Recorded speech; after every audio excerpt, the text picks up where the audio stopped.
Hello friends, welcome back everyone, welcome to my channel. तो चलिए एक और प्रैक्टिस सेट लगाते हैं हरियाणा जीके का। ठीक है, इससे पहले लगभग 1500 क्वेश्चन करा दिए हैं। जो मैंने 2500 क्वेश्चन कराने के लिए कहा था उसमें से हमारे 1500 हो गए हैं। ठीक है, लगभग 4 पार्टों में हमने 1500 क्वेश्चन लगभग अराउंड देख लिए हैं।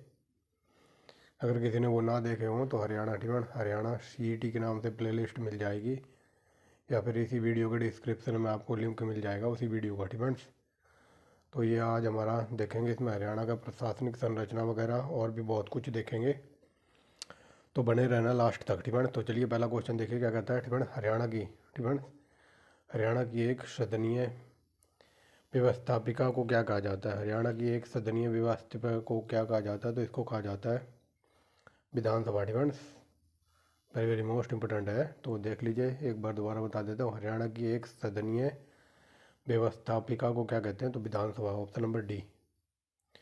नेक्स्ट देखिए, ठीक है, कोई धन, ठीक है, कोई धन विधेयक है या नहीं, तो इसका अंतिम निर्णय कौन करता है, तो ये करती है विधानसभा का अध्यक्ष। ठीक है, very very most important. Next देखिए क्या कहता है। 1 नवंबर 1966 को हरियाणा जब बना था, ठीक है, हरियाणा के अस्तित्व में आने के बाद प्रथम परिसीमन आयोग में कितनी सीटें थी, तो ये वेरी वेरी मोस्ट इंपोर्टेंट है। तो ये थी 54 सीटें। ये वेरी वेरी मोस्ट इंपोर्टेंट, ये हरियाणा CET में एग्जाम में पूछा गया था। ठीक है, ये CET एग्जाम में 6 नवंबर को जो शिफ्ट हुई थी, इवनिंग वाली शिफ्ट में ये पूछा गया था कि हरियाणा जब बना था तो उस टाइम 54 सीटें थी, लेकिन इसको 54 से बढ़ाकर 90 कब कर दी गई थी, तो ये 1977 में कर दी गई थी। सेम यही, ठीक है, यही क्वेश्चन पूछा गया था जो मैं बता रहा हूँ। जब हरियाणा बना था 54 सीटें थी, और फिर क्वेश्चन ये बना था कि 54 से 90 कब होगी थी, तो 1977। ठीक है, ये CET का पूछा हुआ है। तो ये देख लीजिए, 90 सीटें का हरियाणा में इस टाइम 90 सीटें हैं। ठीक है, विधानसभा की याद रखना। आगे चलिए, हरियाणा विधानसभा में वर्तमान अनुसूचित जनजातियों के लिए कितनी सीटें हैं, तो ये है 17, ऑप्शन नंबर बी। नेक्स्ट देखिए, हरियाणा विधानसभा के अंतर्गत निम्नलिखित में से कौन सी आरक्षित सीटें हैं, तो ये है पटौदी, नीलोखेड़ी और झज्जर, ऑप्शन नंबर डी, ये सारी हैं। आगे चलिए, इस पर लगा लो, very very most important. Haryana विधानसभा की प्रथम महिला अध्यक्ष कौन थी, तो ये थी सन्नू देवी। ठीक है, आगे चलिए, हरियाणा, ठीक है, हरियाणा राज्य विधानसभा के प्रथम पुरुष कौन थे, तो ये राव वीरेंद्र सिंह। नेक्स्ट देखिए क्या कहता है। हरियाणा, ठीक है, निम्नलिखित में से कौन सबसे ज़्यादा बार हरियाणा विधानसभा के स्पीकर रह चुके हैं, तो ये है हरमोहिंदर सिंह चड्ढा। ठीक है, ये हरियाणा विधानसभा के सबसे ज़्यादा इन्होंने स्पीकर के रूप में काम किया। 10वां नंबर देखिए, हरियाणा के किस जिले में सबसे ज़्यादा विधानसभा चुनाव क्षेत्र है, तो बताइए, ये है हिसार में, ऑप्शन नंबर सी। नेक्स्ट देखिए क्या कहता है। हरियाणा हरियाणा प्रदेश के किस जिले में सबसे कम विधानसभा क्षेत्र है, तो ये पंचकुला, आप यहाँ भी देख सकते हैं, ऑप्शन नंबर बी। नेक्स्ट देखिए क्या कहता है। क्षेत्रफल के अनुसार हरियाणा प्रदेश का सबसे बड़ा विधानसभा क्षेत्र कौन सा है, तो ये है लोहारू, ऑप्शन नंबर ए। आगे देखिए, यहाँ पर क्षेत्रफल के अकॉर्डिंग सबसे छोटा विधानसभा क्षेत्र बताना है, तो ये है बलरामगढ़। ठीक फ्रेंड्स, आगे देखिए, 14वां नंबर क्या कहता है। कालका विधानसभा क्षेत्र, तो ये पंचकुला जिले के अंतर्गत आता है कालका। 15वां नंबर देखिए क्या कहता है। हरियाणा में पहली महिला राजनीतिज्ञ कौन थी जिन्होंने एक राज्यपाल के रूप में भी कार्य किया है, तो ये थी चंद्रावती। ठीक है, चंद्रावती थी, तो ये पहली हरियाणा की राजनीतिज्ञ महिला थी जिन्होंने राज्यपाल भी बनी थी। ठीक है, आगे चलिए, हरियाणा, ठीक है, हरियाणा की किस महिला ने सबसे ज़्यादा बार 6 बार विधायक के रूप में काम किया है, ठीक है, तो ये 6 बार विधायक बनी थी प्रसन्नी देवी। ठीक है, ऐसे याद रखना, जो प्रसन्नी देवी हैं, तो ये 6 बार विधायक के रूप में इन्होंने कार्य किया है। नेक्स्ट देखिए क्या कहता है। हरियाणा विधानसभा का डिजाइन और वास्तुकार किसने तैयार किया था, तो ये किया था मॉन्स ली कार्बुजियर ने। ठीक है, ये वेरी वेरी मोस्ट इंपोर्टेंट है, और कई बार ये पूछ लेता है कि चंडीगढ़ का, ठीक है, चंडीगढ़ का डिजाइन किसने तैयार किया था, तो इसी का, ठीक है, इसी ने किया था, कार्बुजियर ने। ठीक है, और इसी ने हरियाणा विधानसभा का जो भवन है, तो डिजाइन भी इसी ने तैयार किया था। तो ये देखिए, हरियाणा का जो विधानसभा भवन है, तो ये चंडीगढ़ में है। नेक्स्ट देखिए, ठीक है, हरियाणा विधानसभा की पहली बैठक 6 दिसंबर 1966 के समय कितने सदस्यों की संख्या में की थी, तो ये 54। ठीक है, याद रखेंगे। ठीक है, दिखाई दे रहा होगा अब सही से। जब हरियाणा बना बना था 19 क्या कहते, तो चलिए फ्रेंड्स, तो मैं ये बता रहा था जब हरियाणा बना था 1966 में, तो उस समय विधानसभा की पहली बैठक हुई थी, तो उसमें 54 सदस्यों ने भाग लिया था, ऐसे याद रखना। आगे देखिए फ्रेंड्स, यहाँ पर पूछा जा रहा है हरियाणा में राष्ट्रपति शासन। फ्रेंड्स, हरियाणा में सर्वप्रथम किस विधानसभा में राष्ट्रपति शासन लगा था? तो राष्ट्रपति शासन लगा था द्वितीय विधानसभा में। Friends, very very most important, अगर ये पूछ ले हरियाणा में कितनी बार राष्ट्रपति शासन लगा है अब तक? 3 बार। फ्रेंड्स, 3 बार। पहली बार पूछे कब लगा था? 1967 में, दूसरी बार 77 में, और तीसरी बार लगा था 91। फ्रेंड्स, समझ नहीं आ रहा तो इनके आगे 19 और लगा लो। फ्रेंड्स, ये हो जाएगा 1991, 1977 और 1967। फ्रेंड्स, तो ये यहाँ पर पूछा जा रहा है कौन सी विधानसभा में पहली बार राष्ट्रपति शासन लगा था? तो द्वितीय विधानसभा चल रही थी 1967 में। फ्रेंड्स, समझ गए होंगे। तो ये देखिए, आगे चलिए, ये देखिए फ्रेंड्स, हरियाणा में पहली बार जनगणना किस विधानसभा में हुई थी? तो ये तृतीय विधानसभा में पहली बार हरियाणा के अंदर जनगणना हुई थी। आगे चलिए, हरियाणा के किस विधानसभा के दौरान पानीपत का गठन हुआ था? तो पानीपत का गठन हुआ था 8वीं विधानसभा चल रही थी 1989 में पानीपत का गठन हुआ था। आगे देखिए 23वां नंबर क्या कहता है? हरियाणा में 23वें राज्य विधानसभा चुनाव ये 2014 में हुए थे। 23वें विधानसभा के चुनाव याद रखेंगे। नेक्स्ट देखिए, हरियाणा के किस विधानसभा के गठन के समय सबसे सर्वाधिक महिला विधायकों ने का चयन हुआ था? तो 13वीं। फ्रेंड्स, समझ गए होंगे, जो 13वीं हरियाणा की विधानसभा जो बैठक वगैरह थी, तो उसमें सबसे ज़्यादा महिलाओं का चयन हुआ था। आगे चलिए, अगला देखिए क्या कहता है? हरियाणा राज्य में निम्नलिखित में से किस चुनाव में पहली बार बीवीपीटी का प्रयोग हुआ था? तो बीवीपीटी का प्रयोग हुआ था, ऑप्शन नंबर हो जाएगा सी। जींद विधानसभा चुनाव 2019 में। नेक्स्ट देखिए क्या कहता है? निम्नलिखित में से कौन हरियाणा विधानसभा का अध्यक्ष नहीं रहा है? तो ये कुमार विक्रम सिंह। कुमार विक्रम सिंह ये हरियाणा विधानसभा के कभी अध्यक्ष नहीं रहे, ऑप्शन नंबर सी। आगे चलिए, विधानसभा अध्यक्ष के रूप में सबसे अधिक कार्यकाल किसका था? तो ये सरदार तारा सिंह का। Very very most important. Next देखिए, जननायक जनता पार्टी का गठन 2018 में किया गया, वर्तमान में इसके अध्यक्ष हैं, तो ये तो बताने की जरूरत नहीं है, दुष्यंत चौटाला। आगे देखिए, इंडियन नेशनल लोक दल का गठन हुआ था 1996 में। नेक्स्ट देखिए क्या कहता है? यहाँ पर बताना कौन सा कथन सही है। फ्रेंड्स, अब कुछ लोग जो मेरे से शुरू से जुड़े हुए हरियाणा जी के वगैरह पढ़ रहे हैं फ्रेंड्स, तो वो तो देख के ही समझ गए होंगे कि सर ऐसा क्वेश्चन लेके आए हैं, तो इसका आंसर होगा ऑप्शन नंबर डी। ये सारे सही हैं फ्रेंड्स।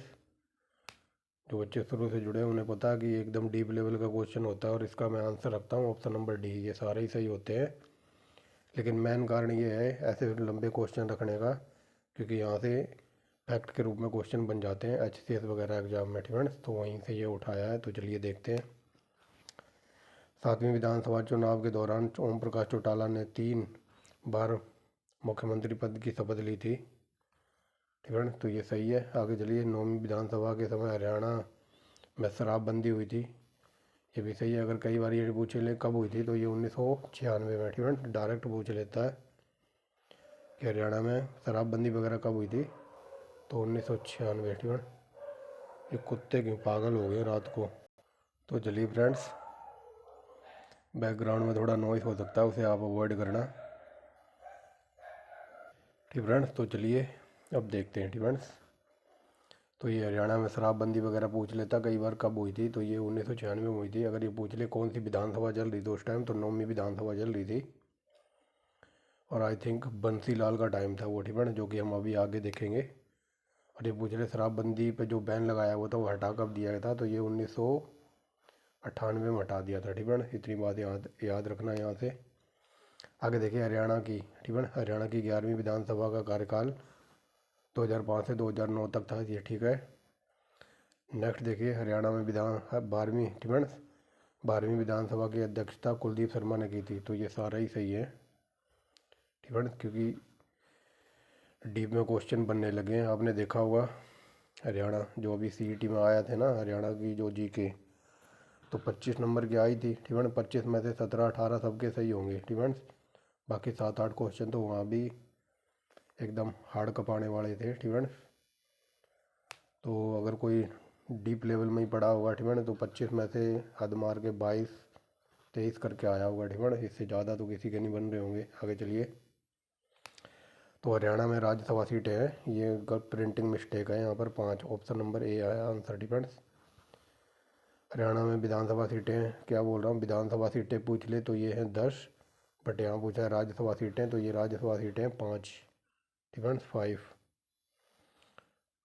तो ये देखिए लोकसभा सीटें, डिपेंड लोकसभा सीटें हैं 10, विधानसभा सीटें 90 और राज्यसभा सीटें 5, डिपेंड समझ गए होगे।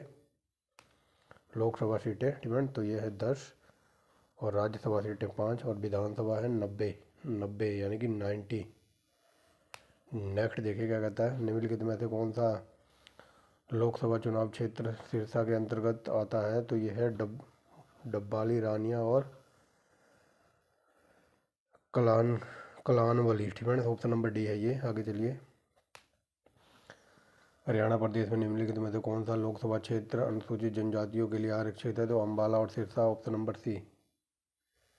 नेक्स्ट देखिए।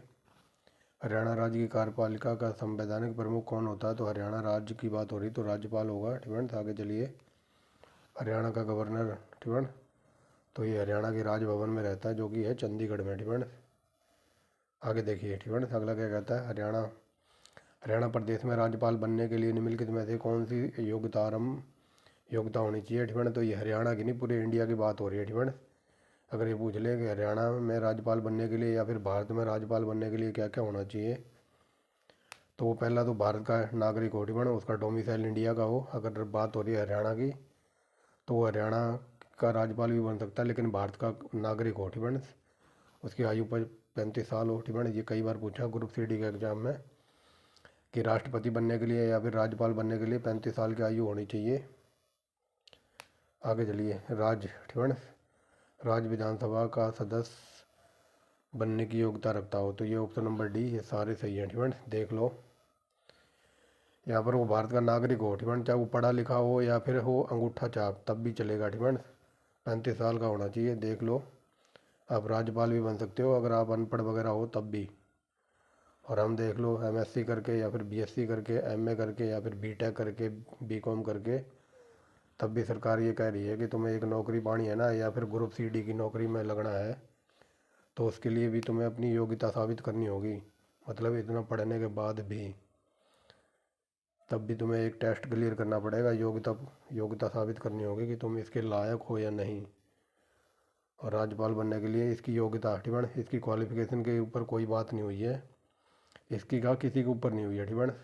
कहीं ये नहीं लिखा है कि हमारा प्रधानमंत्री इतना पढ़ा लिखा होना चाहिए या राष्ट्रपति इतना पढ़ा लिखा होना चाहिए। जब भी नेताओं के एजुकेशन की बात आती है तो वहाँ पर सब कुछ काटा काटा, ठीक है। चाहे वो अनपढ़ भी हो तब भी प्रधानमंत्री बनेगा, राष्ट्रपति भी बनेगा और राज्यपाल भी बनेगा। बट हमें सीईटी क्लियर करना पड़ेगा, वो भी किसके लिए, ग्रुप डी की नौकरी के लिए और ग्रुप सी के लिए। ये है इस देश की सरकार और इस देश का राजतंत्र। आगे चलिए, ठीक है। जब विधानसभा, ठीक है, जब विधानसभा का सत्र चल रहा हो तो राज्यपाल, सिंपल वे में समझिए, ठीक है।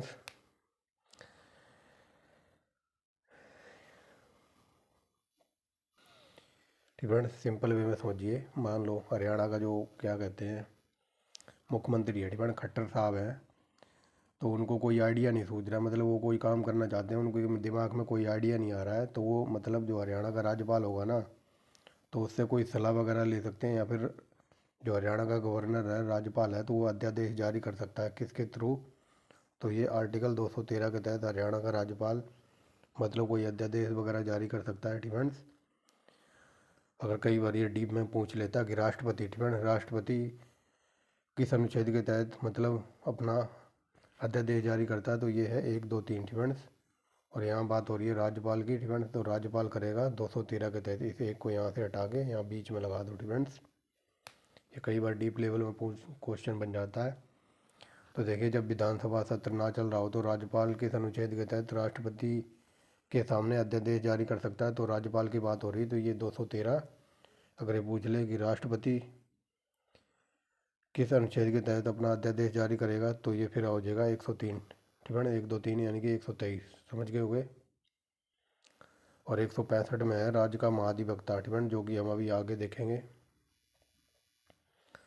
तो हरियाणा के प्रथम राज्यपाल थे ये धर्मवीर सिंह भारती, इनका पूरा नाम था। तो इनकी सरकार चली थी 10 महीने, ठीक है ना, ये देख लीजिए 10 महीने। आगे चलिए, हरियाणा में सबसे लंबी, ठीक है ना, सबसे ज़्यादा समय तक राज्यपाल कौन बना रहा था, तो ये थे ऑप्शन नंबर बी, ठीक है, BN चक्रवर्ती। ठीक है ना, ये हरियाणा में सबसे लंबे समय तक राज्यपाल की कुर्सी पर बैठे रहे थे। नेक्स्ट देखिए, हरियाणा के किस राज्यपाल का कार्यकाल सबसे छोटा 5 दिन का था, तो ये 5 दिन के लिए कौन बना था, तो ये थे ऑप्शन नंबर सी, श्री ओम प्रकाश वर्मा। आगे चलिए, तो ये 2020 में हरियाणा का राज्यपाल कौन था, तो ये थे सत्यदेव नारायण, ठीक है, सत्यदेव नारायण आर्य। लेकिन अब ये पूछ ले कि वर्तमान में कौन थे, ठीक है, वर्तमान में कौन है, तो उनका नाम है क्या बोल रहा हूँ, ठीक है, बंडारू दत्तात्रेय। 2020 में हरियाणा का राज्यपाल था सत्यदेव नारायण आर्य, और क्या कहते हैं वर्तमान में है बंडारू दत्तात्रेय। अगर ये पूछ ले बंडारू दत्तात्रेय हरियाणा का राज्यपाल बनने से पहले किस राज्य के राज्यपाल थे, तो ये थे HP, ठीक है, यानी कि हिमाचल प्रदेश के थे। अगर ये पूछे जगन्नाथ पहाड़िया, ठीक है, जगन्नाथ पहाड़िया हरियाणा के राज्यपाल कब थे, तो ये सन 2014 में थे, ठीक है। आगे चलिए, हरियाणा विकास पार्टी, तो ये चौधरी बंसी लाल की पार्टी थी। आगे चलिए, हरियाणा में अभी तक कितनी बार राष्ट्रपति शासन लगा, तो ये शुरू में बता दिया था 3 बार, और पहली बार लगा था 1967 में, रिवेंस, और दूसरी बार 77 में लगा था, ये सब बता दिया शुरू में ही, और तीसरी बार लगा था 1991 में। ठीक है ना, ये देखिए तीसरी बार शासन कब लगा था राष्ट्रपति शासन, तो ये 1991। आई होप क्लियर हो गए होंगे तीनों। हरियाणा के प्रथम मुख्यमंत्री थे, तो ये भगवत दयाल शर्मा। नेक्स्ट देखिए, जब भगवत दयाल शर्मा हरियाणा के प्रथम मुख्यमंत्री तब बने, ठीक है, जब हरियाणा के जो प्रथम मुख्यमंत्री थे भगवत दयाल शर्मा तब मुख्यमंत्री बने थे, तो उनका चुनाव क्षेत्र था झज्जर, यानी कि वो झज्जर से चुनाव लड़ते थे। और हरियाणा के जो मनोहर लाल खट्टर हैं, तो इनका चुनाव क्षेत्र है करनाल। आगे चलिए, हरियाणा के वह मुख्यमंत्री कौन था जिन्होंने उड़ीसा और मध्य प्रदेश के राज्यपाल के रूप में कार्य किया था, तो ये थे भगवत दयाल शर्मा, ठीक है। तो ये भगवत दयाल शर्मा थे, तो इन्होंने मध्य प्रदेश और ये उड़ीसा के भी राज्यपाल बने थे। नेक्स्ट देखिए, 24 मार्च 1967 को पद ग्रहण करने वाले हरियाणा के प्रथम गैर कांग्रेसी मुख्यमंत्री कौन थे, तो ये राव बीरेंद्र सिंह। नेक्स्ट देखिए क्या कहता है, हरियाणा के पूर्व मुख्यमंत्री राव बीरेंद्र सिंह ने किस पार्टी की स्थापना की थी, तो हरियाणा विशाल पार्टी। नेक्स्ट देखिए, हरियाणा के किस भूतपूर्व मुख्यमंत्री को हरियाणा का लौह पुरुष, ठीक है, यहाँ से पकड़ लो, हरियाणा का लौह पुरुष कहते हैं चौधरी बंसी लाल को, ठीक है, समझ गए होगे। हरियाणा का लौह पुरुष कहा जाता है चौधरी बंसी लाल को, यहीं से पकड़ सकते थे आप। आगे चलिए, नेक्स्ट देखिए क्या कहता है, निम्नलिखित में से हरियाणा के किस मुख्यमंत्री का कार्यकाल सबसे लंबा था, तो ये बंसी लाल। आगे चलिए, हरियाणा के भूतपूर्व मुख्यमंत्री ने जुलाई 1996 में, ठीक है, तो ये देखिए बता दिया ये शुरू में कि बंसी लाल ने 1996 में शराबबंदी कर दी थी, ठीक है, ये मद्य निषेध यानी कि शराबबंदी की बात की थी मैंने शुरू में। तो हरियाणा के जो मुख्यमंत्री थे बंसी लाल ने 1996 में हरियाणा में शराबबंदी कर दी थी, ठीक है, ऐसे याद रखना। आगे चलते हैं, हरियाणा के सबसे कम उम्र के मुख्यमंत्री कौन थे जिन्होंने सिंचाई हेतु फुहारा सिस्टम और लिफ्ट सिस्टम लागू किया था, तो ये चौधरी बंसी लाल ने, ठीक है, चौधरी बंसी लाल ने जो फुहारों से सिंचाई होती है और लिफ्ट सिस्टम स्टार्ट किया था चौधरी बंसी लाल ने, ठीक है। अगर ये पूछ ले तो ये फुहारा सिंचाई सिस्टम है ये कहाँ से आया है अपने देश में, तो ये आया है इजराइल से, इजराइल। आगे देखिए डिफेंस,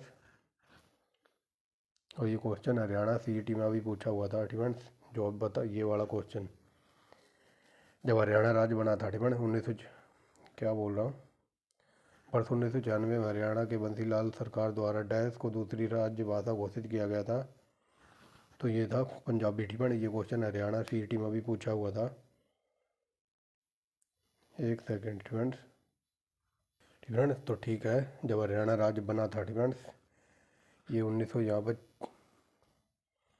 ठीक है, हरियाणा की जो दूसरी राजकीय भाषा घोषित कर रखा था पहले तमिल को, ठीक है, लेकिन अब वर्तमान में है पंजाबी। ठीक है, यही क्वेश्चन पूछा गया था कि हरियाणा की दूसरी राजकीय भाषा कौन सी है, तो पंजाबी। ठीक है, लेकिन जब हरियाणा 1996 की बात हो रही है बंसीलाल की सरकार में, तब उस टाइम थी तमिल भाषा। ठीक है, याद रखना, अगर वर्तमान में पूछ ले कौन है, वर्तमान में है पंजाबी, लेकिन ये 1996 बंसीलाल सरकार की बात कर रहा है, तो यहाँ पर आएगा तमिल। और ये क्वेश्चन ऐसे भी पूछा जा सकता है कि जब हरियाणा का गठन हुआ था तो उस टाइम राजकीय भाषा कौन थी, तो उस टाइम भी तमिल ही थी। डिपेंड्स, ये 1996 के बाद चेंज हुई है, याद रखना। आगे चलिए, हरियाणा का पहला मुख्यमंत्री कौन था जिन्होंने किंग मेकर, जननायक तथा हरियाणा शेरे हरियाणा कहा जाता था? देवीलाल को। डिपेंड, चौधरी देवीलाल को किंग मेकर, जननायक और शेरे हरियाणा चौधरी देवीलाल को कहा जाता था। आगे देखिए, चौधरी देवीलाल हरियाणा के एक स्वतंत्रता सेनानी थे जो बाद में मुख्यमंत्री बने। डिफेंस, तो ये देवीलाल की बात हो रही है। आगे चलिए, डिफेंस, यहाँ पर ये क्वेश्चन पूछा जा रहा है, ये ऐसा कौन सा व्यक्ति था जिन्होंने भारत के उप प्रधानमंत्री के रूप में भी कार्य किया था? तो ये थे देवीलाल। डिफेंस, देवीलाल ने भारत के उप प्रधानमंत्री भी बने थे। ये देखिए, आगे चलिए, अगला क्या कहता है, हरियाणा के किस पूर्व मुख्यमंत्री ने पंचायती राज में, ठीक है, हरियाणा के किस पूर्व मुख्यमंत्री ने पंचायती राज क्यों और कैसे नामक प्रसिद्ध पत्रिका या फिर पुस्तक निकाली थी? तो ये थे बनारसी दास गुप्ता। इन्होंने पंचायती राज पर क्यों और कैसे नामक पुस्तक लिखी थी, ठीक है, बनारसी दास गुप्ता ने। नेक्स्ट देखिए क्या कहता है, अगला देखिए, डिफेंस, हरियाणा राज्य के किस पूर्व मुख्यमंत्री ने बिश्नोई समाज का और सिमरोर तथा हरियाणा का राजनीतिक केंद्र बिंदु कहा जाता है? तो यह है भजन लाल, ऑप्शन नंबर ए। नेक्स्ट देखिए क्या कहता है, हरियाणा के किस मुख्यमंत्री ने 5 बार मुख्यमंत्री पद की शपथ ली थी? तो ये ओम प्रकाश चौटाला। आगे चलिए, हरियाणा के 8वें मुख्यमंत्री बनने वाले व्यक्ति थे? तो ये थे हुकुम सिंह। नेक्स्ट देखिए क्या कहता है, स्वतंत्र भारत में जन्मे हरियाणा के प्रथम मुख्यमंत्री कौन थे जिनके कार्यकाल में नई खेल नीति आई थी? तो ये थे भूपेंद्र सिंह हुड्डा। नेक्स्ट देखिए क्या कहता है, ठीक है, चौथा हरियाणा का लाल किसको कहा जाता है? तो चौथा लाल है मनोहर लाल खट्टर। आगे चलिए, ठीक है, इससे पहले 3 लाल थे, ताऊ देवीलाल, भजन लाल और बंसी लाल, और चौथा है ये मनोहर लाल। ठीक है, जिसने ना तो बोलने का ढंग है ना ही काम करने का ढंग है। ठीक है, तो यहाँ देखिए मनोहर लाल खट्टर हरियाणा के वर्तमान मुख्यमंत्री हैं। ठीक है, आगे चलिए, निम्नलिखित में से, ठीक है, निम्नलिखित में से कौन हरियाणा के मुख्यमंत्री नहीं था? तो ये चंद्रशेखर कोई मुख्यमंत्री नहीं बने थे। आगे चलिए, हरियाणा की, ठीक है, हरियाणा की भारतीय लोकदल पार्टी की स्थापना किसने की थी? चौधरी देवीलाल ने। जनता दल का गठन, तो ये 1988 में जनता दल का गठन हुआ था। आगे चलिए, संविधान के किस अनुच्छेद, ठीक है, तो संविधान के किस अनुच्छेद के अंतर्गत राज्य के राज्यपाल की सहायता के लिए एक मंत्री परिषद होगी? ठीक है, हरियाणा राज्य का एक राज्यपाल होगा, ठीक है, तो उसको सलाह देने के लिए एक मंत्री परिषद होगी, ऐसा लिखा है अनुच्छेद 163 में। अगर ये पूछ ले कि देश में, ठीक है, राष्ट्रपति, यहाँ पर राज्यपाल की बात हो रही, तो राज्यपाल अपनी मंत्री परिषद से सलाह लेगा आर्टिकल 163 के तहत। अगर ये पूछ ले राष्ट्रपति, ठीक है, राष्ट्रपति को मंत्री परिषद किस अनुच्छेद के तहत सलाह देगी? तो 74। ठीक है, ये 74 है राष्ट्रपति का और 163 है राज्यपाल का। ठीक है, हरियाणा की मंत्री परिषद का कार्यकाल तो 5 साल के लिए मंत्री बनते हैं ना। यहाँ पर बताना मंत्री परिषद के बारे में कौन सा कथन सही है। ठीक है, तो चलिए देखिए, मंत्री परिषद के वेतन भत्ता विधानमंडल द्वारा निर्धारित किया जाता है, ये सही है। ठीक है, मंत्री परिषद के जो वेतन भत्ते होते हैं, ठीक है, तो ये हरियाणा की जो भी विधानसभा मंडल होगा तो उसके द्वारा दिए जाएंगे। नेक्स्ट देखिए क्या कहता है, मंत्री परिषद सामूहिक रूप से विधानसभा के प्रति उत्तरदायी होता, तो ये सही है।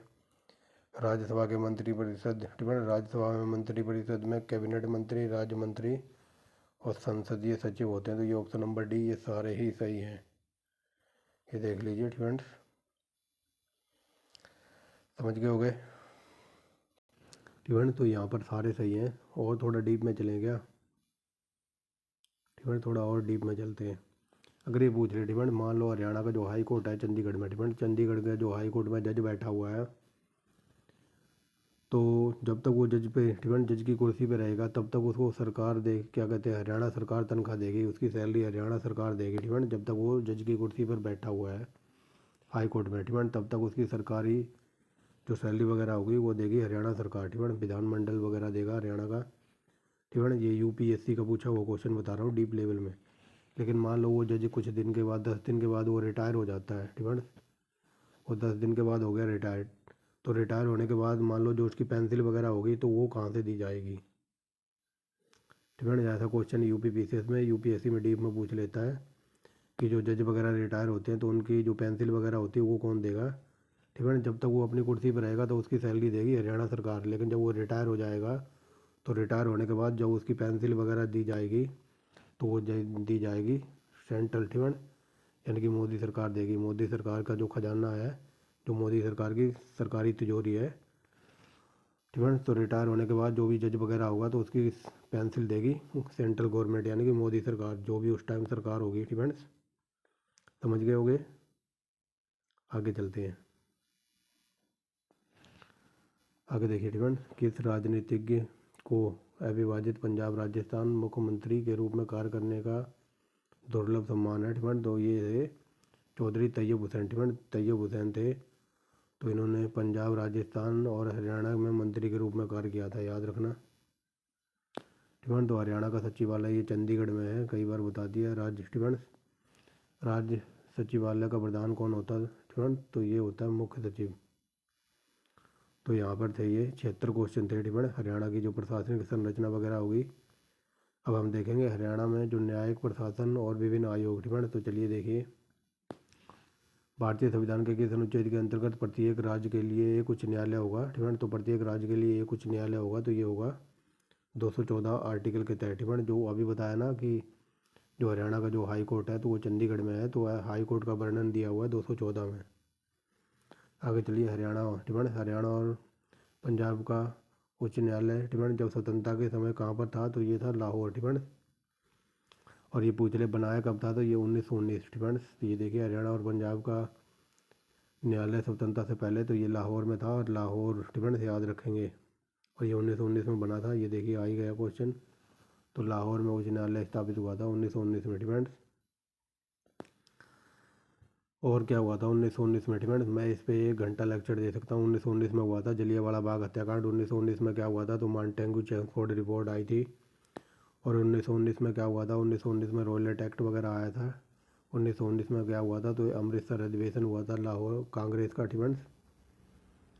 और बताऊँ क्या हुआ था फ्रेंड्स, इतनी बात याद रखना। 1919 में माउंटेंग्यू चेम्सफोर्ड वायसराय था। 1919 में जलियांवाला बाग हत्याकांड हुआ था। 1919 में कांग्रेस का अमृतसर अधिवेशन हुआ था। 1919 में आया था रॉयलेट एक्ट। आगे चलिए फ्रेंड्स, लाहौर उच्च न्यायालय के प्रथम भारतीय न्यायाधीश थे जिन्होंने फ्रेंड्स, जो लाहौर उच्च न्यायालय का जो प्रथम भारतीय न्यायाधीश था तो उसका नाम था सर सादी लाल फ्रेंड्स, और जिनको राय बहादुर की उपाधि दी गई थी। आगे चलिए, पूर्वी पंजाब उच्च न्यायालय की स्थापना कहाँ की गई थी, तो ये शिमला। नेक्स्ट देखिए, किस वर्ष पंजाब उच्च न्यायालय चंडीगढ़ में स्थापित हुआ था, तो ये 1955 में। नेक्स्ट देखिए, पंजाब राज्य का पुनर्गठन, तो ये 1966 में हुआ था, हरियाणा से अलग हो गया। आगे चलिए, किस वर्ष पंजाब उच्च न्यायालय और किस वर्ष पंजाब उच्च न्यायालय और पंजाब हरियाणा उच्च न्यायालय के रूप में परिवर्तित हुआ, तो ये 1 नवंबर 1966 को फ्रेंड्स। आगे देखिए, किन राज्य और केंद्र शासित प्रदेशों में एक से अधिक उच्च न्यायालय हैं, तो ये हरियाणा और पंजाब फ्रेंड्स। हरियाणा और पंजाब का एक ही हाई कोर्ट है, और दोनों का एक ही हाई कोर्ट है, जो कि है चंडीगढ़ में। ये वो क्वेश्चन पूछा जा रहा है। आगे चलिए, हरियाणा और पंजाब उच्च न्यायालय के स्थायी न्यायाधीशों की संख्या कितनी है, तो हरियाणा का जो हाई कोर्ट वगैरह है या फिर पंजाब का जो हाई कोर्ट है चंडीगढ़ में, तो उसमें 39 अस्थाई न्यायाधीश हैं। ठीक है, न्यायाधीशों की संख्या 39 है। आगे चलिए, आगे देखिए। ठीक है, पंजाब और हरियाणा उच्च न्यायालय न्यायाधीश के प्रथम न्यायाधीश कौन थे? तो ये थे रामलाल। ठीक है, आगे चलिए, पंजाब और हरियाणा उच्च न्यायालय के प्रथम न्यायाधीश का कार्यकाल सबसे लंबा रहा था। तो ये थे अमरनाथ भंडारी। ठीक है, अमरनाथ भंडारी हरियाणा और पंजाब हाई कोर्ट के उच्च न्यायालय के न्यायाधीश के रूप में सबसे ज़्यादा कार्यकाल इनका था, अमरनाथ भंडारी। आगे चलिए, निम्नलिखित में से सबसे कम समय तक मुख्य न्यायाधीश कौन रहे थे? तो देवी सिंह तिब्बती। ठीक है, इनका कार्यकाल सबसे कम था। आगे देखिए, नवंबर 1966 में हरियाणा राज्य के अस्तित्व में आने के समय पंजाब उच्च न्यायालय के मुख्यमंत्री न्यायाधीश कौन थे? तो ये थे मेहर सिंह। ठीक है, न्यायमूर्ति मेहर सिंह। नेक्स्ट देखिए, हरियाणा के किस न्यायाधीश पर महाभियोग चलाया गया था जो कि प्रक्रिया पूरी नहीं हुई थी? तो ये थे वीर स्वामी रामास्वामी।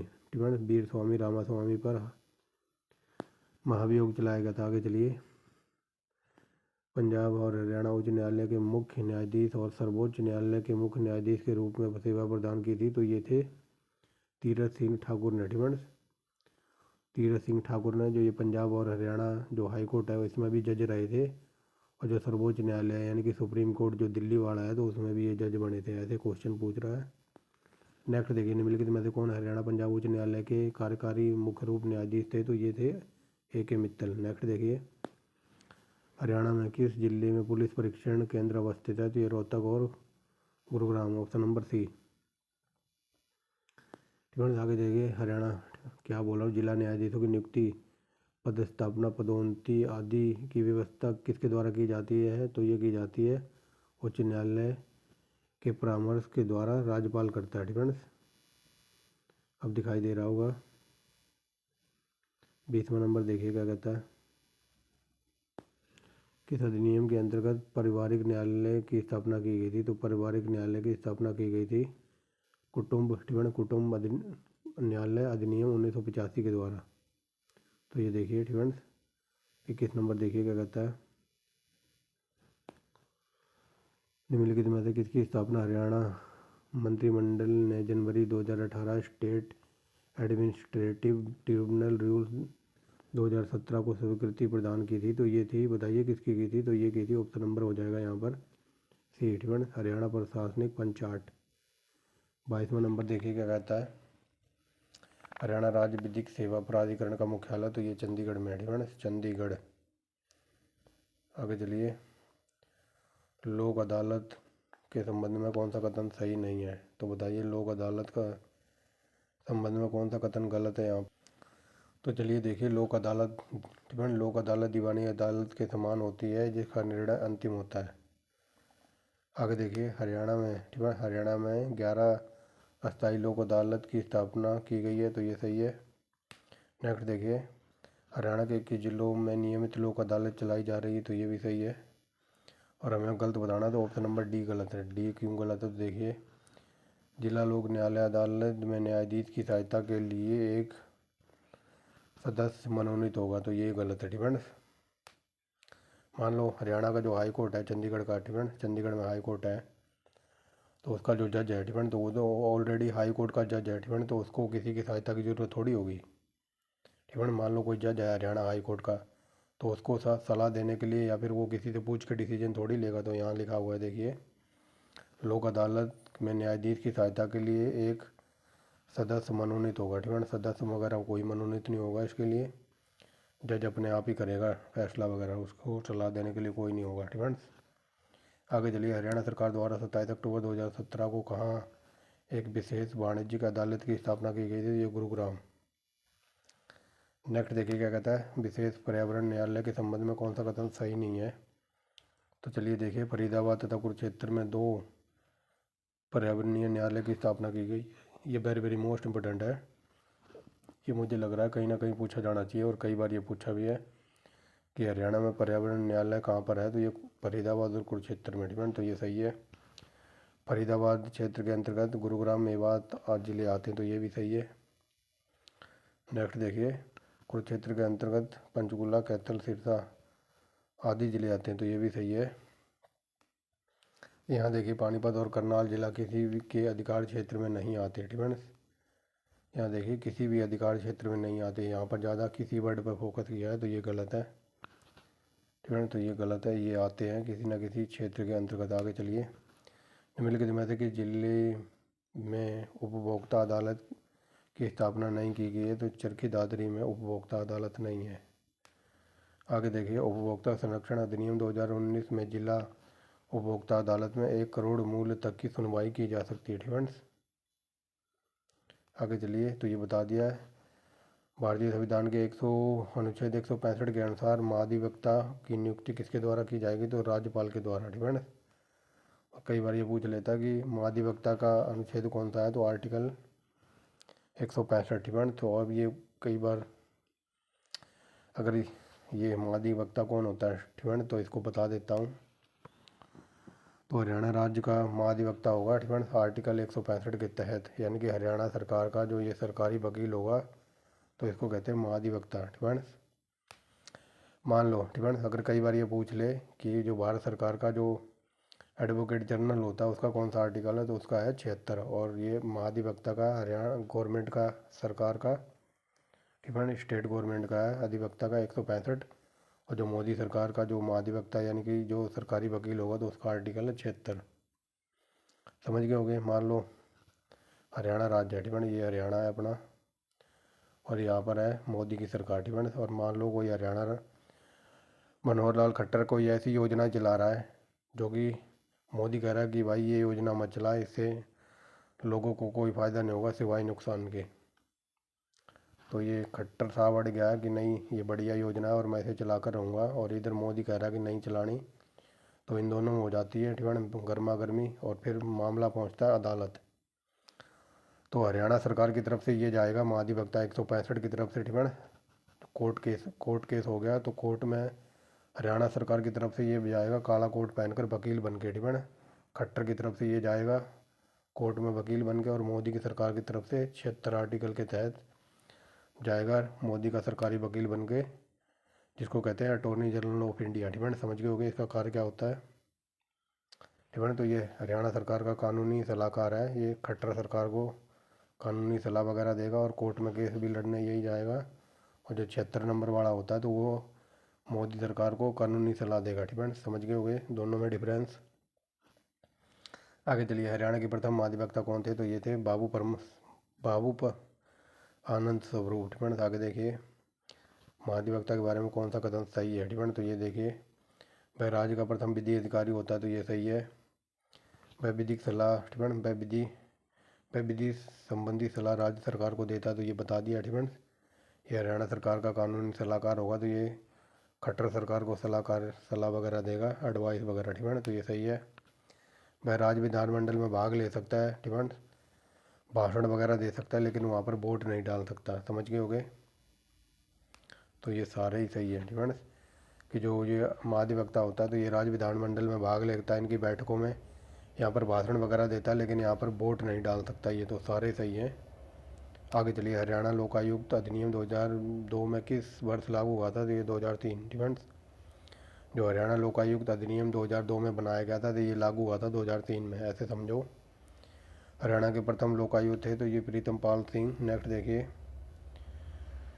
डैश हरियाणा के वर्तमान लोकायुक्त हैं, तो ये हैं किशोर कुमार अग्रवाल। ठीक है, ऐसे याद रखो। आगे चलिए, हरियाणा सरकार द्वारा किस वर्ष विशेष जांच एजेंसी का नाम बदलकर राज्य सतर्कता ब्यूरो कर दिया है? तो 1978 में जांच एजेंसी का नाम बदलकर राज्य सतर्कता ब्यूरो कर दिया गया था, 1978 में। आगे चलिए, राज्य सतर्कता समिति में कितने सदस्य होते हैं? तो ये 3 सदस्य। आगे देखिए, राज्य सूचना आयोग के संबंध में कौन सा कथन सही है? तो चलिए देखते हैं कौन सा कथन सही है। राज्य सूचना आयोग का मुख्यालय चंडीगढ़ है, तो ये सही है। ठीक है, आगे चलिए, इस मुख्यालय, ठीक है, इस आयोग की मुख्य सूचना आयुक्त की नियुक्ति राज्यपाल द्वारा की जाती है। ठीक है, यानी कि जो सूचना आयोग का जो मुख्य सूचना आयुक्त होगा तो उसकी नियुक्ति राज्यपाल करेगा, ये भी सही है। आगे चलिए, मुख्य सूचना आयुक्त का कार्यकाल 6 वर्ष और 62 वर्ष की आयु तक है, ये सही है। ये सारे ही सही है। डिफेंस समझ गए होंगे, दोबारा बता देता हूँ। जो राज्य का जो हरियाणा राज्य का सूचना आयुक्त है तो उसका मुख्यालय है चंडीगढ़ में। और जो मुख्य सूचना आयुक्त होगा तो उसकी नियुक्ति करेगा राज्यपाल।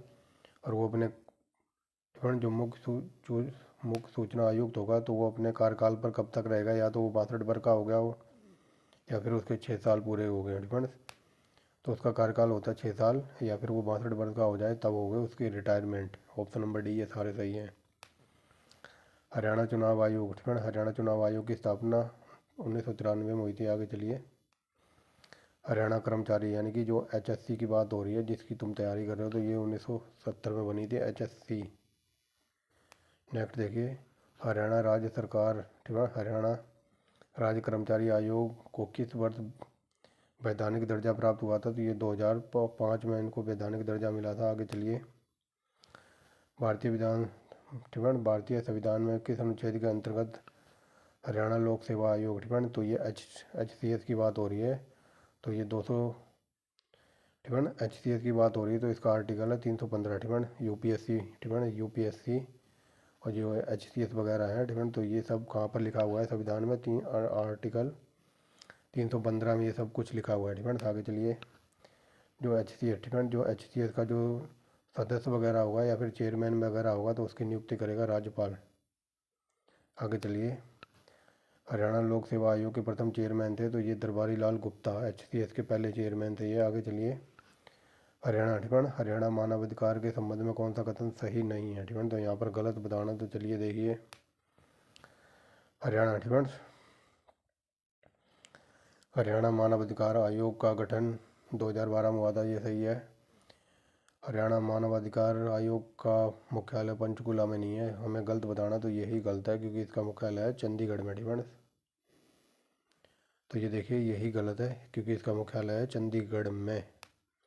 और जो हरियाणा जो क्या बोल रहा हूँ, हरियाणा मानवाधिकार ठीक है, हरियाणा मानवाधिकार का जो सदस्य वगैरह होगा उसकी नियुक्ति राज्यपाल करेगा। और जो अध्यक्ष वगैरह बनेगा तो उसका कार्यकाल 5 साल का होगा या फिर 70 वर्ष की आयु ठीक है। तो गलत ढूंढना था क्योंकि इसका मुख्यालय चंडीगढ़ में है, ना कि पंचकुला में। हरियाणा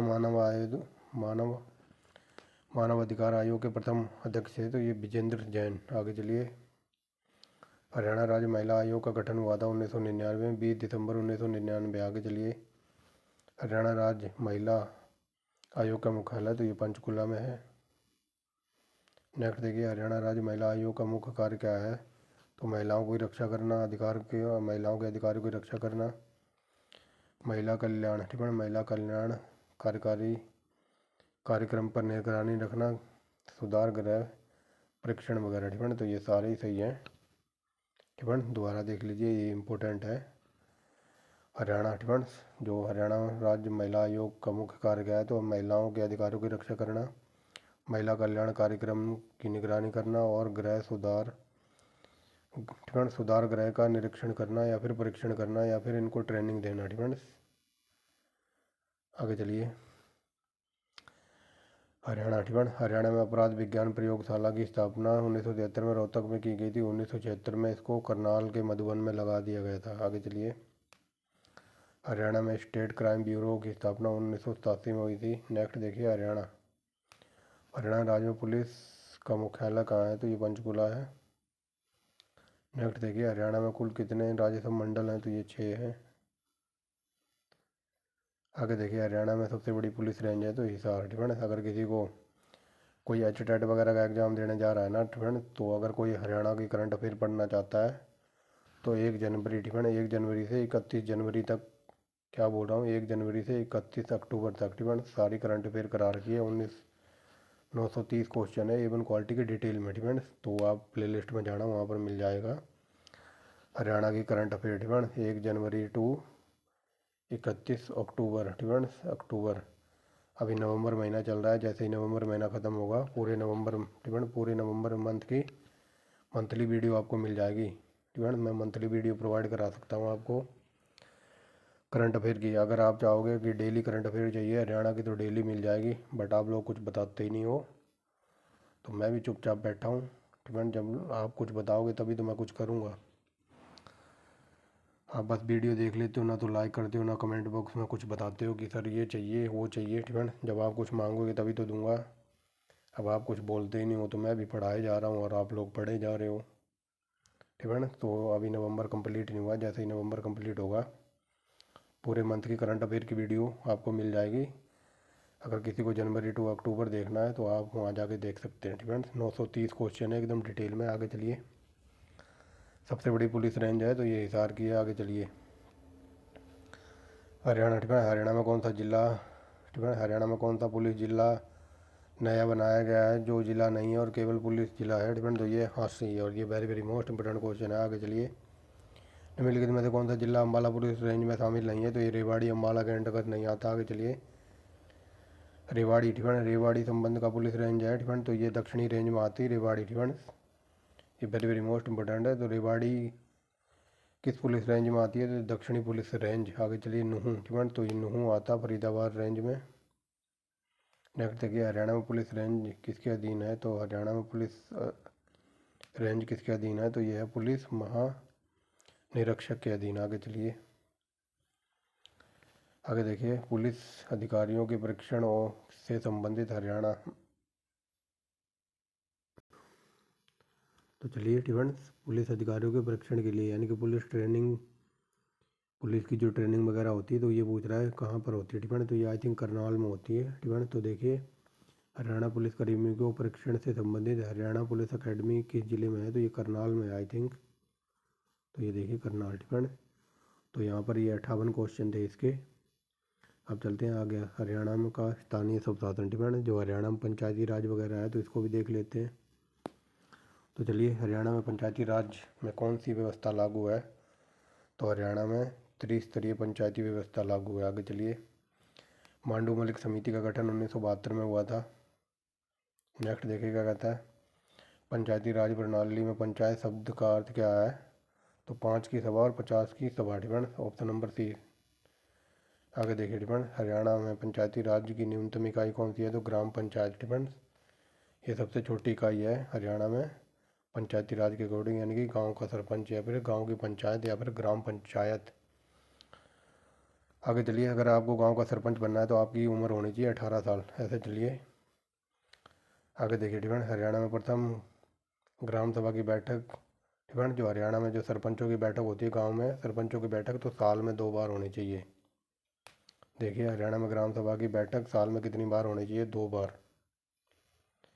आगे चलिए। ठीक है। ये तो लॉलीपॉप क्वेश्चन है, बिल्कुल सिंपल। ठीक है। इनको तो ज़्यादा टाइम नहीं लगाना है। तो देखिए।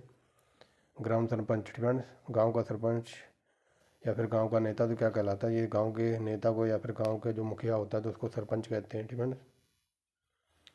आगे चलिए। हरियाणा में। ठीक है। चुनाव में। ठीक है। अगर आपको चुनाव में वोट डालना है तो आपकी उम्र होनी चाहिए 21 साल। समझ गए होगे? ठीक है। पंचायत चुनाव में भाग लेने के लिए न्यूनतम आयु है 21 साल। अगर ये पूछ ले कौन सा संविधान संशोधन हुआ था इसको, ठीक है, तो ये 61वां संविधान संशोधन हुआ था। और ये कब हुआ था? तो ये 1989 में हुआ था। और किसकी सरकार में? तो ये राजीव गांधी की सरकार में। ठीक है। वोट डालने की उम्र घटाकर 21 वर्ष कर दी गई थी। स्टूडेंट्स एक सेकंड। ये पहले स्टूडेंट यहाँ पर पंचायत में चुनाव में भाग लेने के लिए अगर आपको पंचायत में का सरपंच वगैरह बनना है तो 21 साल आपकी उम्र होनी चाहिए। और ऊपर क्वेश्चन था ना, अगर आपको स्टूडेंट्स वोट डालना है तो वोट डालने के लिए आपकी उम्र होनी चाहिए 18 साल। स्टूडेंट्स समझ गए होगे? ये देखिए। ग्राम पंचायत का सदस्य बनने के लिए आपकी उम्र कितनी होनी चाहिए? तो सरपंच भी बन सकते हो आप 18 साल की उम्र में, और वोट डालने की उम्र भी 18 साल है। पहले थी 21 स्टूडेंट, तो अब पहले थी 21 अब 18 कर दी गई है। आगे चलिए। डिफेंस। तो चलिए आगे। डिफरेंस क्लियर हो गया होगा। यहाँ पर ये पूछ रहा है कि आपको अगर सरपंच बनना है ना, सरपंची के इलेक्शन में खड़ा होना है तो आपकी उम्र होनी चाहिए 21 साल। डिफेंस। और यहाँ देख लिए क्या पूछ रहा है। यहाँ पूछ रहा है ग्राम सभा। डिफेंस। ग्राम सभा का सदस्य बनने के लिए, डिफेंस, ग्राम सभा का सदस्य बनने के लिए लगभग आपकी 18 साल की तो आप होने ही चाहिए, तब जाके आप मेंबर वगैरह बन सकते हो। डिफेंस। और पहले वोट डालने की उम्र थी 21 साल, फिर वो घटाकर 1989 में 61वां संविधान संशोधन हुआ था। ठीक है। 61वां संविधान संशोधन हुआ था तो उसमें 18 वर्ष की उम्र कर दी थी वोट डालने की। ठीक है। समझ गए होगे? और यहाँ पर बता रहा कि सरपंच का चुनाव लड़ने के लिए, ठीक है, चुनाव में भाग लेने के लिए तो 21 साल, यानी कि आप सरपंच तभी बनोगे आप 21 साल के हो गए होगे तब। आगे चलिए, प्रत्येक गांव में स्थानीय समस्याओं की सुनवाई ग्राम पंचायत के द्वारा होती है, ठीक है। गाँव में जो सरपंची वगैरह होते हैं तो वो की समस्या सुलझाने के लिए सरपंच को बुलाया जाता है। आगे चलिए, निम्नलिखित में से कौन सा हरियाणा में सर पंचायती राज का दूसरा स्तर है? तो पंचायती राज का दूसरा स्तर बताइए कौन सा है? तो ये है पंचायत समिति, ठीक है ना, ऑप्शन नंबर बी। ये देखिए, नेक्स्ट देखिए क्या कहता है, हरियाणा की पंचायत समिति का कार्यपालक अधिकारी डैश के प्रशासनिक नियंत्रण में होंगे, तो ये विकास अधिकारी के अंतर्गत होंगे। आगे चलिए, स्थानीय स्वशासन की सबसे बड़ी संस्था निम्न में से कौन सी है? तो स्थानीय स्वशासन की सबसे बड़ी संस्था है जिला परिषद। नेक्स्ट देखिए, हरियाणा में पंचायती राज व्यवस्था में सर्वश्रेष्ठ प्रशासन हेतु शीर्ष संस्था कौन सी है? तो ये विकास और पंचायती निर्देशालय, ऑप्शन नंबर बी। नेक्स्ट देखिए क्या कहता है, पंजाब, ठीक है, पंजाब ग्राम पंचायत एक्ट 1952 के अंतर्गत कौन सा कथन सही है? ठीक है, तो चलिए देखिए इसमें, ठीक है, इसमें ग्राम पंचायत का कार्यकाल 3 वर्ष का था, ठीक है। जो जो पंजाब का जो 1952 का एक्ट आया था तो उसमें बताया गया था कि पंजाब में जो भी सरपंच वगैरह बनेगा 1952 में गांव का, तो उसका 3 साल के लिए सरपंच बन सकता है, ठीक। पंच मिलकर सरपंच का चुनाव करेंगे, जो पंच वगैरह होंगे, ठीक, जो गांव के बड़े बुजुर्ग लोग होंगे तो वो 5 लोगों से मिलकर वो चुनाव करते होंगे सरपंच का। तो ये भी सही है, पंचों द्वारा अधिविश्वास प्रस्ताव पास करके सरपंच को हटाया भी जा सकता था, ठीक। तो ये सारे सही है, समझ गए होंगे। जो पंजाब एक्ट है 1952 का, ठीक है, तो पंजाब एक्ट क्या कहता है 1952 में जो सरपंच वगैरह बनेगा तो वो 3 साल के लिए बनेगा, और जो गांव के 5 बुजुर्ग लोग होंगे, ठीक है, जो 5 बुजुर्ग वगैरह लोग होंगे जिनको पंच कहते थे, तो वो 5 लोग मिलकर सरपंच का चुनाव करते थे और ये देखते थे अगर सरपंच वगैरह कोई ढीठ वगैरह है, काम वगैरह नहीं कर रहा होता है, तो ये 5 लोग या फिर जो बड़े बुजुर्ग वगैरह जिन्होंने सरपंच बनाया था तो ये उस सरपंच को हटा भी सकते थे, ठीक है। तो ये सारे सही है। आगे चलिए, पंचायत, ठीक है, पंजाब पंचायती एक्ट 1952 में संशोधन कब किया गया था? तो 1963 में इसमें कोई करेक्शन की गई थी। आगे चलिए, नवंबर 1966 में पंजाब के अलग हुए, ठीक है, पंजाब से अलग हुए हरियाणा को किस पंचायती वर्ष राज्य एक्ट में परिवर्तन कर दिया था? 1971। आगे चलिए, हरियाणा पंचायती राज अधिनियम 1994 कब लागू हुआ था? ये वेरी वेरी मोस्ट इंपोर्टेंट है, ये 22 अप्रैल 1994 को लागू हुआ था। आगे चलिए, हरियाणा पंचायती राज एक्ट या फिर अधिनियम 1994 में कौन सा अध्याय जिला परिषद के कर्तव्यों और कार्यों को बताता है? तो जिला परिषद के कार्य और कर्तव्य लिखे हुए हैं अध्याय कौन से में? तो ये लिखे हुए हैं 16वें में, ठीक है, ऑप्शन नंबर सी। ये 16 ही लिखा है ना, ये देखिए ये 10 हो गया, 10 के बाद ये 5 हो गया और ये 1, ठीक है, तो ये 16 हो गया। आई होप समझ गए होंगे। हरियाणा, ठीक है, हरियाणा पंचायती राज अधिनियम 1994 की धारा में प्राधिकरण की स्थापना और संरचना लिखा हुआ है, तो धारा 221। नेक्स्ट देखिए क्या कहता है, हरियाणा पंचायती राज अधिनियम 1994 की धारा 164 में कौन सा प्रावधान है? तो हरियाणा राज्य जो पंचायती अधिनियम है 1994 में धारा 164 का क्या प्रावधान बताता है? तो धारा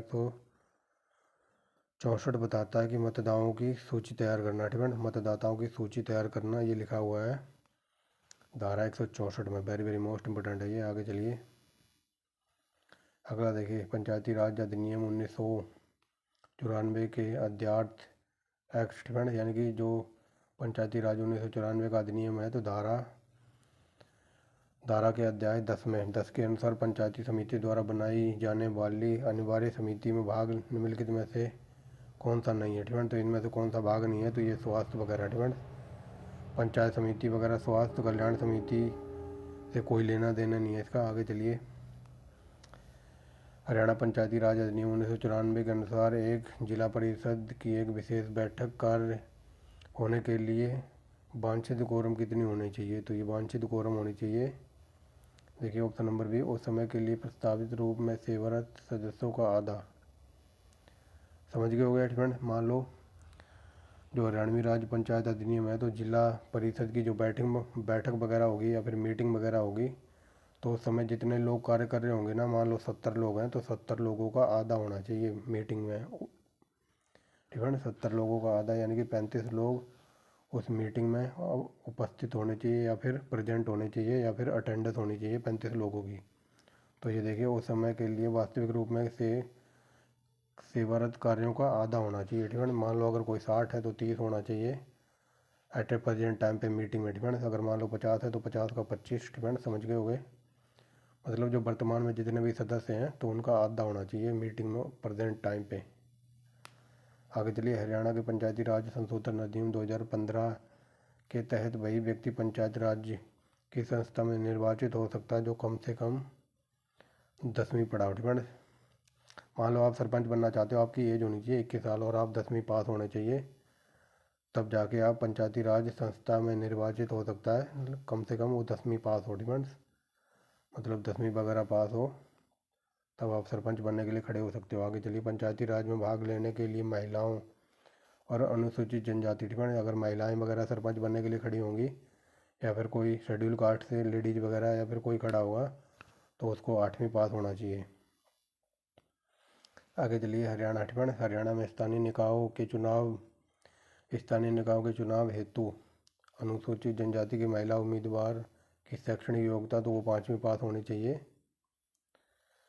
ठीक है।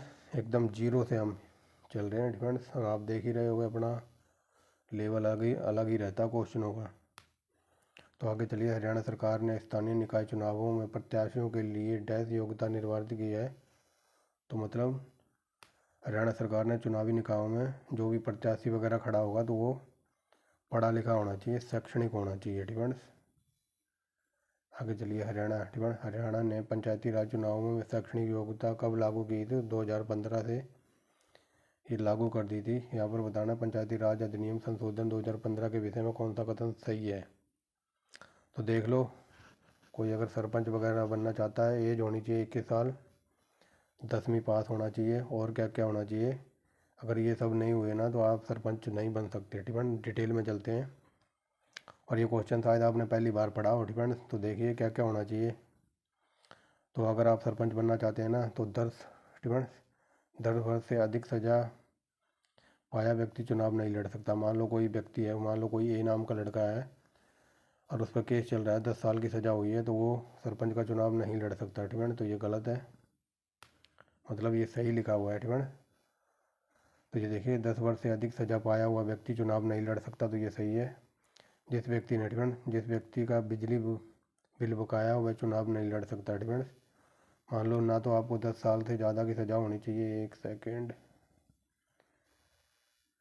अगर आपको 10 साल की सज़ा हुई है तो आप चुनाव नहीं लड़ सकते। अगर आपका बिजली का बिल बकाया है, ठीक है, तो भी आप चुनाव में खड़े नहीं हो सकते सरपंची के लिए, यानी कि बिल वगैरह क्लियर होना चाहिए। आगे देखिए, सरकारी संस्थानों में केस, ठीक है, सरकारी संस्थानों के कर्ज का स्थानीय भुगतान ना करने वाला व्यक्ति चुनाव नहीं लड़ सकता, ठीक है। जो सरकारी संस्थान वगैरह हैं या फिर मान लो आप रहते हो एरिया में, ठीक है, शहरी एरिया में रहते हो और आपका जो नगर निगम की तरफ से जो हाउस टैक्स आया, ठीक है, आपने अगर हाउस टैक्स वगैरह नहीं भरा तो वही बात बताई गई, सरकारी संस्थानों के लिए कर्ज का, ठीक है, कर्ज का विनियमित भुगतान ना करने वाला भी व्यक्ति चुनाव नहीं लड़ सकता, ठीक है। मान लो आपने बैंक से लिए 10 लाख रुपए लोन, अगर आप लोन नहीं चुका रहे हो या फिर कोई कर्ज वगैरह नहीं भर रहे हो टाइम पे, किस्त वगैरह ईएमआई जिसको बोलते हैं इंग्लिश में, ईएमआई, ठीक है, तो नहीं भर रहे हो तो तब भी आप चुनाव नहीं लड़ सकते, ठीक है। तो ये सारे ही सही है, आई होप दिखाई दे रहा होगा। और ये शायद क्वेश्चन आपने पहली बार सुना हो डीप लेवल में, ठीक है। आगे चलिए, तो भाई बिजली का बिल क्लियर रखो और भाई किस्त वगैरह चुकाते रहो टाइम पे, लोन वगैरह लिया है तो, ठीक है। अगर सरपंच में खड़ा होना चाहते हो तो। आगे चलिए, थोड़ा कलर चेंज करते हैं, ठीक है, और कलर लेते हैं एक बढ़िया सा। तो चलिए, भारत का, ठीक है, भारत का वह कौन सा राज्य था जहाँ पर पंचायत चुनावों में इलेक्ट्रॉनिक वोटिंग मशीन ईवीएम का पहली बार प्रयोग हुआ था? तो हरियाणा में सबसे पहले ईवीएम का प्रयोग हुआ था वोटों में। नेक्स्ट देखिए क्या कहता है, हरियाणा पंचायती राज चुनावी संबंध में कौन सा कथन सही है? तो चलिए देखिए, ठीक है, राज्य में सरपंच के विरुद्ध अविश्वास प्रस्ताव लाने का प्रावधान समाप्त कर दिया गया है। तो ये सही है। उप सरपंच का पद समाप्त कर दिया गया है, तो ऑप्शन नंबर सी, ये दोनों सही हैं फ्रेंड्स। तो ये फ्रेंड्स ये अविश्वास प्रस्ताव क्या होता है, जैसे अभी ऊपर पढ़ के आए ना, मतलब पंजाब में 5 लोग मिलकर सरपंच बनाते थे। अगर ये सरपंच ढंग से काम नहीं कर रहा था तो उस सरपंच को अविश्वास प्रस्ताव पारित करके हटा भी दिया जाता था। लेकिन वर्तमान में अविश्वास प्रस्ताव पारित करने वाला सिस्टम ख़त्म कर दिया गया है, और सरपंच का जो उप सरपंच वगैरह होता था इसको भी समाप्त कर दिया है। अब एक ही होगा और उसको कहेंगे सरपंच। अब उप सरपंच नाम का कोई व्यक्ति नहीं होगा। आगे चलिए। ई पंचायत, ठीक है ना, ई पंचायत संवाद सेवा शुरू करने वाला संवाद शुरू करने का उद्देश्य क्या था, तो इनका उद्देश्य था ग्राम पंचायतों को सरकार के प्रत्यक्ष संबंध स्थापित करना। फ्रेंड्स नेक्स्ट देखिए, हरियाणा सरकार ने किस महापुरुष को, हरियाणा सरकार ने किस महापुरुष की जयंती के अवसर पर गवर्नित ग्रामीण विकास तरुण योजना स्टार्ट की थी, तो स्वामी विवेकानंद की याद में करी गई थी। आगे चलिए। हरियाणा के भिवानी जिले के किस गांव में पहला स्वप्रेरित ग्राम आदर्श गांव घोषित किया गया है, तो ये सुई गांव को, ये वेरी वेरी मोस्ट इम्पोर्टेंट है। हरियाणा में जल संरक्षण और जल संचयन योजना कब से स्टार्ट हुई, तो वर्ष 2016-17। आगे देखिए, महिला किसान सशक्तिकरण परियोजना का आधार किस वर्ष शुरू हुआ था, ठीक। तो ये महिला किसान सशक्तिकरण का आधार वर्ष था, आई थिंक 2016 में ये स्टार्ट हुई थी। और कहाँ से, तो भिवानी, झज्जर और हिसार, ऑप्शन नंबर डी। आगे चलिए। स्थानीय स्वशासन की किस संस्था की सिफारिशों पर विधवा पेंशन, दिव्यांग पेंशन आदि के लिए पात्र व्यक्तियों का चयन किया गया था, तो ये किया गया था ग्राम पंचायत पर। यहाँ पर बताना कौन सा कथन सही है, तो चलिए देखिए। ग्रामीण क्षेत्र में सभी आंगनबाड़ी केंद्र पंचायत के नियंत्रण में कार्य करेंगे, ठीक है, तो ये तो पढ़ के ही सही लग रहा है। आगे देखिए, पंचायत समिति के परामर्श पर गैर परंपरागत ऊर्जा संसाधन लाभकारी, ठीक है। तो चलिए, ठीक है, सब थोड़ा पानी वानी पिया है। तो देखिए यहाँ पे देखना, ठीक है, पंचायत समिति के परामर्श पर गैर परंपरागत ऊर्जा संसाधन लाभार्थियों को, ठीक है, लाभार्थियों को आना था, लाभार्थियों को उपलब्ध कराए जाएंगे, तो ये भी सही है। आगे देखिए, पशु मेले, ठीक है, पशु मेले से होने वाली आय 20% जिला परिषद को दिया जाएगा, ठीक है। जो गांव में जो पशु मेला वगैरह लगता है तो उसका 20%, ठीक है, 20% दिया जाएगा सरकार को, यानी कि जिला परिषद को। तो ये सारे सही हैं, ठीक है। और कई बार यहाँ से यूपीपीसीएस में डीप में क्वेश्चन पूछ लेता है यूपीपीसीएस में, कि जो गांव का सरपंच है, ठीक है, तो वो कौन कौन से टैक्स लगा सकता है, तो बता सकता है कोई, ठीक है। तो ये कमेंट बॉक्स में बताना कि गांव का सरपंच गांव के लिए कौन कौन से टैक्स लगा सकता है। चलो एक तो मैं बता देता हूँ, ठीक है। गांव में जो मेला वगैरह लगता है तो सरपंच मेलों पे भी टैक्स लगा सकता है, ठीक है। जो मेले में दुकानें वगैरह लगती हैं तो उनसे कुछ कुछ पैसा लेता है, ठीक है, ताकि वो सरकार के पास पहुँचे। और एक कर और लगाता है, तो वो आप बताना, ठीक है। एक कर मैंने बता दिया, गांव में जो मेले लगते हैं तो मेलों पर सरपंच वगैरह कर लगा देता है कि भाई तुम यहाँ अपना रेडी वगैरह लगाओगे या फिर दुकान वगैरह लगाओगे तो थोड़ा सरकार को खर्चा देना पड़ेगा, ठीक है। अब वो एक अलग बात है सरकार को मिलता है या नहीं, कि सरपंच ही रख लेता है, बट सरपंच मेलों पर टैक्स लगाता है, इतनी तो मुझे पता। और ये यूपीपीसी में कई बार पूछा है, ठीक है। 2 टैक्स लगाता है, एक मैंने बता दिया और एक आप बताएंगे। आगे चलिए, ठीक है। हरियाणा में, ठीक है, हरियाणा में जिला परिषद कितने लाख रुपए तक के कार्य करवा सकती है, तो 5 लाख। नेक्स्ट देखिए, हरियाणा के ग्रामीण विकास में तीव्रता, पारदर्शिता और गुणवत्ता में सुधार हेतु किस समिति का गठन किया है, तो ग्राम विकास समिति। आगे चलिए, ठीक है, ग्राम विकास समिति में शामिल होते हैं तो एक महिला पंच, अनुसूचित जनजाति व पिछड़े वर्ग का एक पंच, ठीक है, और एक भूतपूर्व सैनिक, यानी कि गांव का कोई भूतपूर्व सैनिक, यानी कि फौजी वगैरह। आगे चलिए, हरियाणा पंचायती राज अधिनियम 1947 की धारा 32 के तहत राज्यपाल कितने वर्ष तक राज्य वित्त आयोग का गठन करेगा, तो बताइए कितने वर्ष तक, तो ये हो जाएगा 5 वर्ष, ठीक है। नेक्स्ट देखिए, हरियाणा के प्रथम राज्य वित्त आयोग का गठन कब हुआ था, तो ये 1994, मई 31 मई 1994। आगे चलिए, हरियाणा सरकार ने प्रत्येक जिले में सर्वश्रेष्ठ ग्राम पंचायत को प्रति वर्ष कितने रुपए का पुरस्कार देगी तो ये 5 लाख रुपए का इनाम मिलेगा। आगे चलिए फ्रेंड्स, हरियाणा सरकार द्वारा राज्य की सर्वश्रेष्ठ ग्राम पंचायत को चौधरी देवीलाल पुरस्कार प्रदान किया जाएगा। तो चौधरी देवीलाल के तहत 10 लाख रुपए मिलेंगे, ऑप्शन नंबर बी। आगे चलिए, अच्छे कार्य हेतु सर्वश्रेष्ठ जिला परिषद का प्रथम पुरस्कार के रूप में तो 8 लाख रुपए मिलेंगे अच्छे कार्य के लिए ठीक है। और ये किसके थ्रू मिलेंगे, तो ये जिला परिषद ठीक है, इसको याद रखना।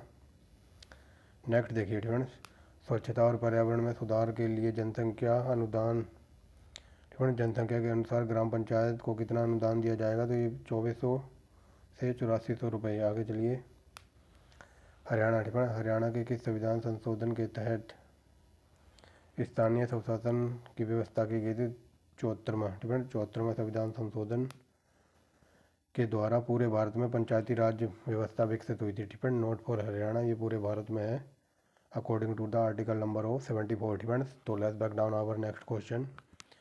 हरियाणा के ठीक है, हरियाणा के स्थानीय निकायों में कौन कौन शामिल होता है, तो ये ग्राम पंचायत, नगर पालिका और नगर निगम, ऑप्शन नंबर डी।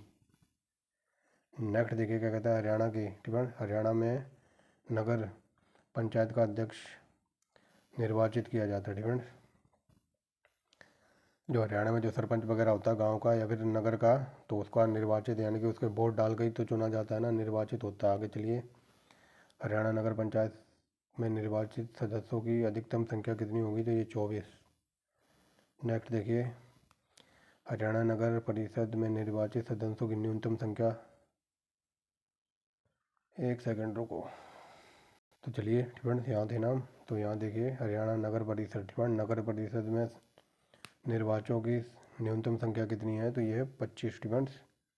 और यहाँ क्या था, तो यहाँ देख लीजिए हरियाणा नगर पंचायत में निर्वाचित सदस्यों की अधिकतम संख्या, तो नगर पंचायत में अधिकतम संख्या है 24 ठीक है। और यहाँ देखिए क्या पूछा है, यहाँ पूछा है नगर परिषद में न्यूनतम संख्या है तो 25 ठीक है। आई होप क्लियर हो गया होगा। नेक्स्ट देखिए, हरियाणा में नगर पालिका परिषद का पार्षद अध्यक्षता तथा उपाध्यक्ष के चुनाव में महिलाओं को कितना परसेंट आरक्षण है, तो ये है 50। नगर निगम का प्रमुख कौन होता है, तो ये मेयर होता है ठीक है, जिसे महापौर भी कहते हैं। हरियाणा में कितने नगर निगम हैं, तो ये 10 है। हरियाणा का ठीक है, हरियाणा का नगर निगम निम्न में से कहाँ पर स्थित है, हरियाणा ठीक है, हरियाणा नगर निगम कहाँ पर है, तो पानीपत में नगर निगम है, रेड लाइट पे भी है ठीक है, और ताऊ देवीलाल कॉम्प्लेक्स में भी है ये। आगे चलिए ठीक है, जनसंख्या की दृष्टि से हरियाणा का सबसे बड़ा नगर निगम, तो ये फरीदाबाद है, वेरी वेरी मोस्ट इंपोर्टेंट। आगे चलिए, तो यहाँ पर बताना है हरियाणा का सबसे छोटा नगर निगम, तो ये पंचकुला है। हरियाणा में सबसे पुराना नगर निगम कौन सा है, तो ये फरीदाबाद वाला सबसे पुराना है। हरियाणा नगर निगम संशोधन विधेयक 2017 में पारित किया गया था, ऐसे याद रखो। इतना बड़ा कैसे हो गया है। नेक्स्ट देखिए, हरियाणा नगर निगम संशोधन 2017 में कितनी जनसंख्या वाले नगरों को नगर निगम के गठन की घोषणा की गई थी, तो ये की गई थी 3 लाख से अधिक ठीक है। जिस भी शहर की जनसंख्या 3 लाख से अधिक होगी तो वहाँ पर नगर निगम घोषित किया जाएगा। आगे चलिए, हरियाणा की विधिमंडल में हरियाणा नगर निगम संशोधन बिल, तो ये बिल 2016 में पारित किया गया था। आगे चलिए, हरियाणा नगर निगम संशोधन अधिनियम के अनुसार शहरी ठीक है, शहरी स्थानीय निकाय में चुनाव लड़ने वाले पुरुषों की न्यूनतम 10वीं कक्षा शिक्षित होना चाहिए ठीक है। तो समझ गए होंगे, हरियाणा नगर निगम संशोधित अधिनियम के अनुसार शहरी ठीक है, जो शहरों में चुनाव वगैरह लड़ोगे तब भी आप 10वीं पास होने चाहिए ठीक है। आगे चलिए, शहरी निकायों में चुनाव के लिए महिलाओं की शैक्षणिक योग्यता कितनी है ठीक है, तो बताइए। शहरी में ठीक है, तो शहरी में भी ये 8वीं है। ये क्वेश्चन मैं आपसे पूछना चाहता था बट मैंने ही बता दिया है ठीक है। गाँव में भी ठीक है, गाँव में सरपंची के चुनाव वगैरह में ठीक है, तो 8वीं है। और शहरों में भी 8वीं है ठीक है। आगे चलिए, तो ये हो गया ना। और ये लास्ट क्वेश्चन है आज का फ्रेंड्स। तो देखिए, शहरी निकाय चुनाव में अनुसूचित जनजाति महिलाओं के लिए अनिवार्य रूप से शैक्षणिक योग्यता डिफेंस। तो अनुसूचित जनजातियों की 5वीं है डिफेंस। जो शेड्यूल कास्ट की लेडीज वगैरह हैं वो शहर में चुनाव लड़ना चाहती हैं तो वो 5वीं का सर्टिफिकेट उनका देखा जाएगा। तो ये थी एक वीडियो डिफेंस। कंटेंट वगैरह पसंद आता है तो आप एक लाइक कर सकते हैं डिफेंस, थोड़ा मुझे मोटिवेट कर सकते हैं लाइक का बटन दबाकर, ताकि मैं जल्द से जल्द ऐसी वीडियो इवन क्वालिटी की लाता रहूँ। और हो सकता है मैं आपको आने वाले टाइम में डिफेंस बायोलॉजी स्टार्ट करा दूँ एनसीईआरटी एकदम डीप लेवल से डिफेंस। तो thanks for watching the video and wait for next video defence. या तो मैं बायोलॉजी स्टार्ट कराने वाला हूँ क्योंकि यूपीपीसीएस का एग्ज़ाम 2023 का होने वाला है डिफेंस। होने वाला नहीं है, मतलब फॉर्म आने वाले हैं उसके। बायोलॉजी करा सकता हूँ या फिर दिमाग में आए तो मैं शायद आपको हिंदी भी करा सकता हूँ एच टेट वगैरह वालों के लिए डिफेंस। हिंदी या फिर बायोलॉजी में से एक सब्जेक्ट चालू होगा जैसे ही हमारे 2500 क्वेश्चन ख़त्म हो जाएंगे डिफेंस। तो आपको मैं हिंदी कराने की सोच रहा हूँ एकदम डिटेल में डिफेंस। जो ये तत्सम तद्भव हैं, अलंकार हैं, पर्यायवाची वगैरह हैं, इनको मैं ट्रिक से करा दूंगा और ऐसी ट्रिक बता दूंगा कि ज़िंदगी में भूल नहीं पाओगे डिफेंस। समास वगैरह हैं, इनको तो आप पलक झपकते ही उड़ा दोगे। तो thanks for watching the video. अगर कंटेंट वगैरह पसंद आता है तो आप एक लाइक करेंगे, ऐसे ही इतना बड़ा डिफेंस। तो मिलते हैं नेक्स्ट वीडियो में।